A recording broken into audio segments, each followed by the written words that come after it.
یہ 1973 کے بعد 1973 میں پاکستان کی اسمبلی نے فیصلہ کیا تھا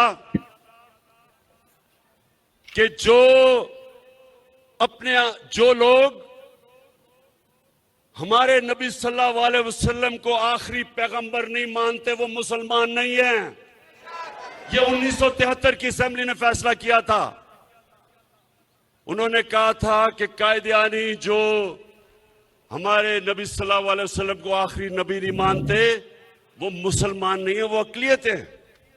یہ اس کے بعد یہ سب سے بڑا کام ہوا ہے مسلمان دنیا کے لیے کہ آج یونائٹڈ نیشنز نے تسلیم کیا ہے کہ اسلاموفوبیا کے خلاف دنیا کو آواز بلند کرنی چاہیے، اور 15 مارچ ہر سال اسلاموفوبیا کا دن بنا دیا گیا ہے. بسم اللہ الرحمن الرحیم. السلام علیکم ناظرین. ابھی آپ پرائم منسٹر پاکستان کی تقریر سن رہے تھے جو کل انہوں نے سوات میں فرمائی.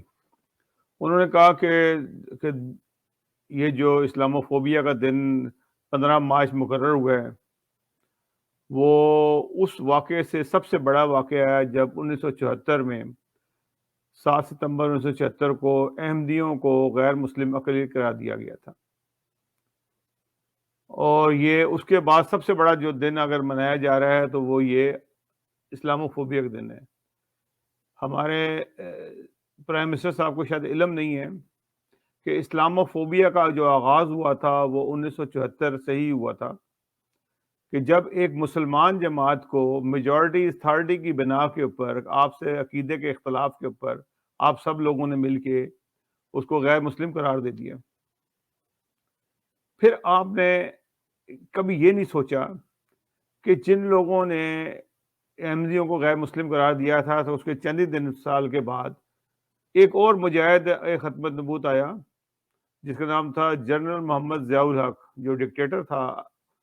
اس نے اس اسمبلی کو ختم کیا اور کہا کہ یہ وہ اسمبلی ہے جو کرپٹ ہے، زانی ہے، شرابی ہے، جواری ہے، اور جتنے بھی آپ القاب آپ کہہ سکتے ہیں شرعی ہے ان کے اندر موجود ہیں. اس نے وہ ایک وائٹ پیپر جاری کیا. آپ وہ وائٹ پیپر جو سے خود گوگل پہ جا کے سرچ کریں، دیکھیں کہ جن لوگوں نے احمدیوں کو غیر مسلم قرار دیا تھا اس کے متعلق جنرل ضیاء الحق نے کیا کہا. اور پھر جنرل ضیاء الحق کے ساتھ جو سلوک ہوا وہ تو ایک بات کی بات ہے. اس سے پہلے ذوالفقار علی بھٹو اور اس کے جو حواری تھے ان کے ساتھ خدا تعالیٰ نے کیا کچھ کیا. سب کو چھوڑ دیتے ہیں، ذوالفقار علی بھٹو کو ہی لے لیتے ہیں.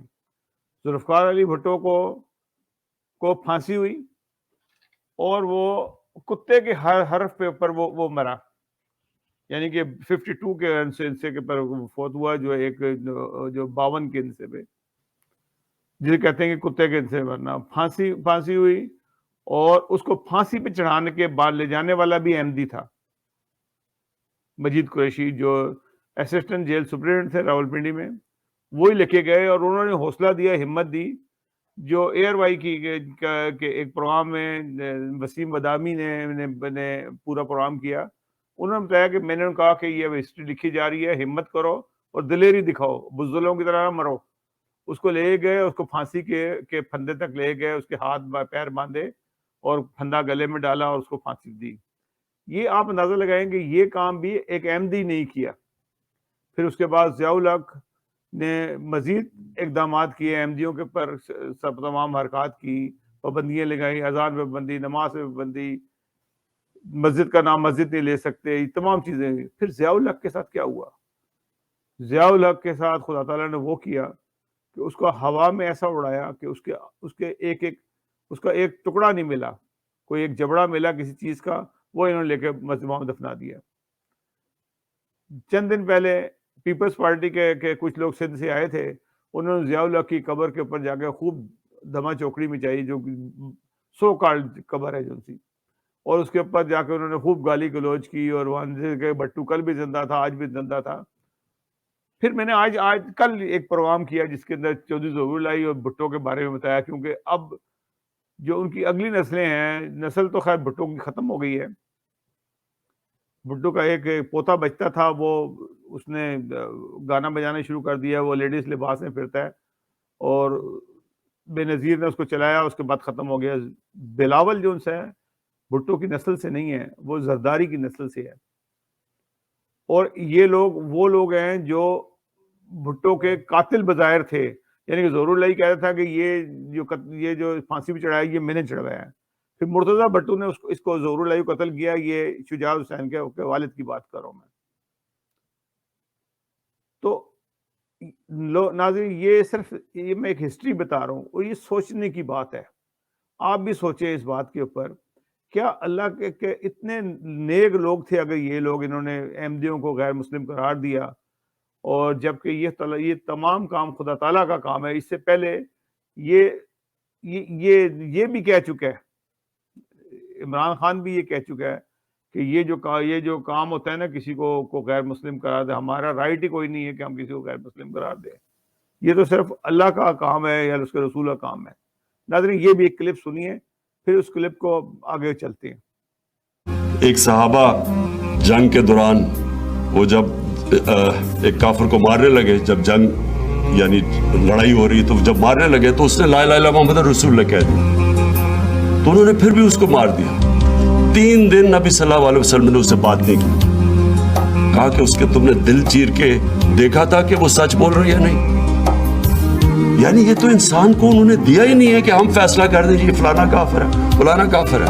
میں یہ آج واضح کر دوں کہ میں نے یہ فیصلہ کیا ہے کہ اب سے جنہوں نے بھی دین کو استعمال کیا، اور خاص طور پہ رحمت للعالمین صلی اللہ علیہ وسلم ان کے نام پہ ظلم کیا، میں آج آپ کو یہاں اناؤنس کر رہا ہوں کہ ہم نے ان کو نہیں چھوڑنا۔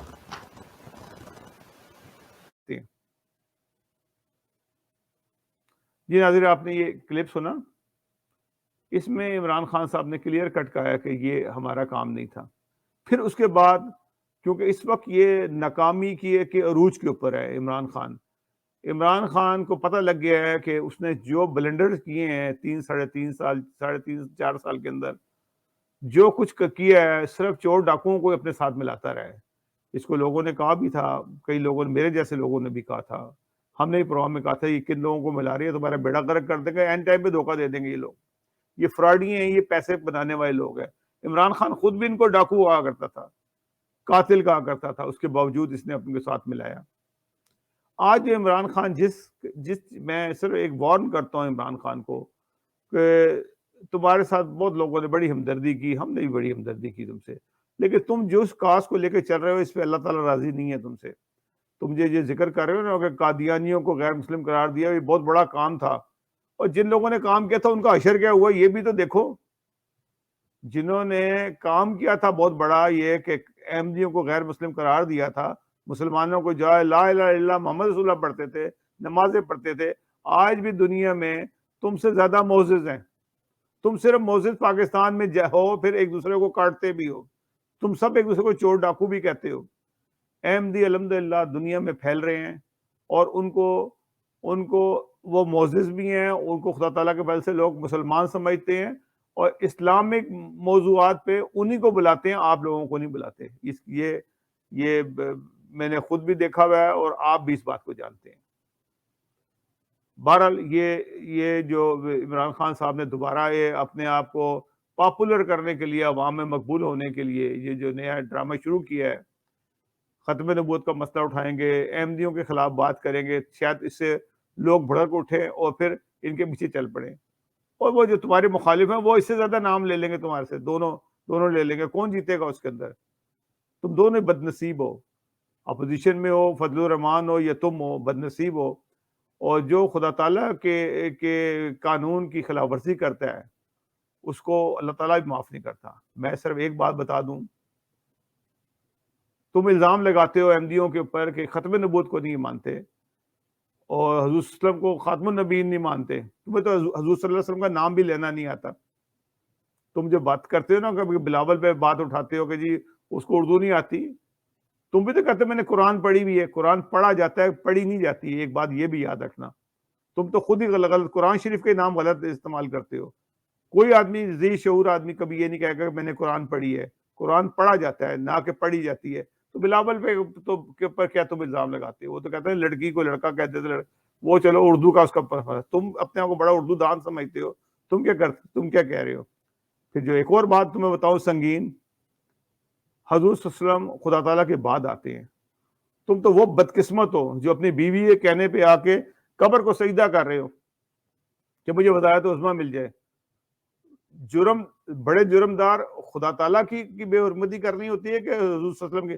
حضور صلی اللہ علیہ وسلم کی نعوذ باللہ کوئی بے حرمتی نہیں کر رہا. ہر احمدی ختم نبوت خاتم النبیین پہ پورا یقین رکھتا ہے, اور صرف تشریح کا مسئلہ ہے کہ تم خاتم النبیین کو کس طرح مانتے ہو, احمدی دوسرے طریقے سے مانتے ہیں. یہ ایک بحث ہے, اور جو غامدی صاحب کئی دفعہ کلیئر کر چکے ہیں, یہ ایک بحث ہے. اس کے اندر یہ نہیں ہو سکتا کہ تم اکثریت کی بنا پہ ہی کر دو. تمہیں تو ایک شوشہ چھوڑا تھا اور اس کی سزا تمہاری قوم آج تک اٹھا رہی ہے. دنیا میں تم ذلیل و خوار ہو رہے ہو, یہی وجوہات ہے.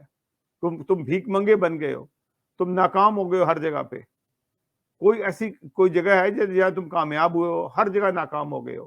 اور ابھی جو کچھ تمہارے ساتھ آگے ہونے والا ہے وہ بھی اللہ تعالیٰ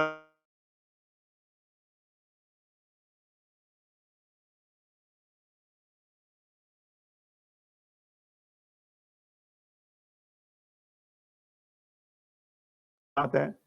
اس کو ناکام کرنا اتنا آسان نہیں ہے. ناظرین, یہ ایک کلپ آیا تھا جس کے اوپر مجھے افسوس ہوا اس کے اوپر کہ یہ شخص ابھی بھی خدا تعالیٰ کے عذاب سے ڈر نہیں رہا. مسلسل وہی گستاخیاں کر رہا ہے, وہی گستاخی کر رہا ہے. یہ گستاخی جو سی ہے یہ ایک نہ ایک دن ضرور رنگ لائے گی, اور یہ اس کو سزا مل کے رہے گی, کیونکہ یہ باز نہیں آ رہا شخص جو ہے, اور یہ وہ اس بات کو جتا رہا ہے کہ جو ایک گناہ کا پیکر ہے. ناظرین, اگلے پروگرام تک کے لیے اجازت دیجیے گا. اللہ حافظ. ناصر.